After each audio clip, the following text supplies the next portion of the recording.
السلام علیکم ویورز. انګلیسي لغات او جملې برخې ته ښه راغلاست. راځئ چې نن د ځینو شیانو نومونه چې موږ ته په روزمره زندګۍ کې تر سترګو کیږي زده کړو. یونیورس، کائنات. یونیورس، کائنات. ورلد، دنیا. ورلد، دنیا.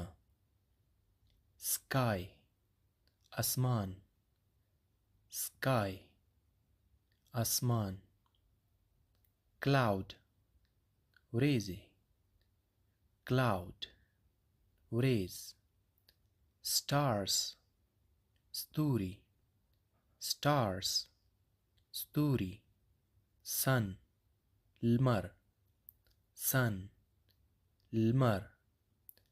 ارت، ځمکه.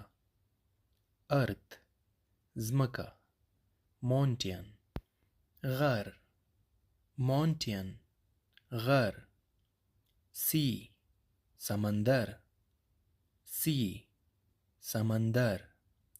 رین، باران. رین، باران. مون، سپوږمۍ. مون، سپوږمۍ.